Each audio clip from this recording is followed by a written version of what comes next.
What's up, everybody? Welcome back to the channel. So it's Wednesday night, another league night for me.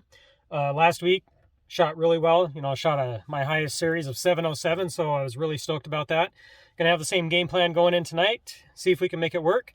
For those of you who were expecting to see a tournament vlog from me over the last weekend, I apologize. I had the dates of the tournament wrong. It's actually upcoming this weekend instead of last weekend. So yeah, the downside is I'm not going to be able to make that tournament in Minot. I've got too much stuff going on this coming weekend. So the next tournament vlog for me probably won't be until I go to Ronan for the big scratch tournament that goes on every year up there. It's a dual pattern tournament, so I'm really excited about that. I'm going to be spending my time wisely over the next several weeks getting ready for that.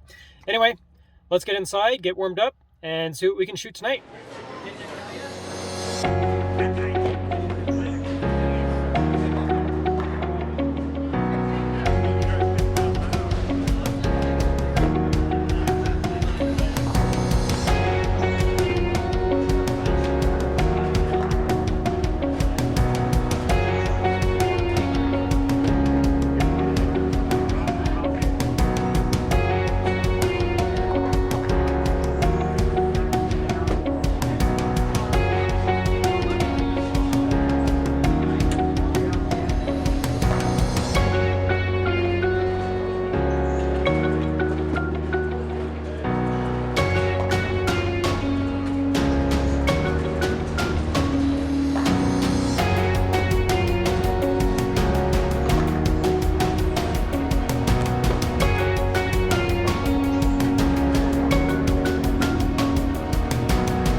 Well, guys, can't shoot a 700 every week. Well, I can't. There's bowlers out there that do it, but I'm just not at that level yet. I did shoot 633, so I raised my average by half a pin, which, it's better for it to go up instead of down, so that's good. Overall, it was a pretty consistent night. I started out with a 228, throwing my fantasy days, but the fantasy days, I felt like I wasn't getting out of the ball very clean, so I put it back in my bag because I was kind of getting lucky. I would miss a little bit right and get lucky, and then I would miss a little bit in and get behind it and get lucky. And so I just wasn't coming out of it very clean. I decided let's try something different. So I switched over to my Joker Wild pin down, moved outside, and figured, okay, maybe I can just smash it into the pocket. I was consistent by hitting the pocket. I just couldn't carry in game 2. So I was leaving a lot of ring and 10 pins and a few pocket 4 pins. A lot of 9 spares in game 2, so I only ended up shooting like a 194, I think it was, or 197. I can't remember which. Then in game 3, I put the Joker Wild away, got my Graffiti Pop out, moved in, and yeah, smashed it, pretty good. With the exception of a couple open frames, it wasn't too bad of a game. I opened in the first frame, opened in the second frame when I shouldn't have, and then I found my mark, got my release going good. I was getting down low into my shots, throwing it a lot better, and stringing strikes. Unfortunately, I had a pocket 4-9 right in the middle of the game, so that kind of smashed my possibility of shooting a really high 2, but I did finish with a decent 2 at the end there. So I'm happy with my overall performance tonight. I was in the pocket the majority of the time. I was picking up the majority of my spares. I've missed a few single pins that I shouldn't have, but, that happens. It shouldn't happen, but it happens. If you don't believe me, just watch the most recent PBA events that aired this last couple weekends on TV, because there was a lot of people missing single pins. Anyway, guys, coming up for me in the next several weeks, I'm going to have a few tournaments. I've got the Ronan the Scratch tournament coming up, which is a really cool event, actually. It's 6 games of qualifying on a long oil pattern, 6 games of qualifying on a short oil pattern, and if you make match play, then it's actually match play on a completely different oil pattern. So it's a really awesome event. Smaller bowling center, out west in Montana here, and it's a great event. I've been to it once so far, and I'm going to go to it again this year. Then after that, we've got the Ring and 10 in Butte. We've also got our city tournament coming up, which I'll be participating in at the end of February. So got a lot of bowling events coming up. I'll be getting my PBA card again here soon. As soon as my averages update, I'll put the application in for that and get that process taken care of. And then after that, start looking forward to my first PBA event. Anyway, guys, thanks for watching the video tonight and joining me on this journey. I do appreciate the support. Please hit that subscribe button for me, because it does help me out a ton, and it doesn't cost you anything to do it. And hit that like as well. Don't forget to turn on your notifications so you get notifications of my future content, and we'll see you in the next video.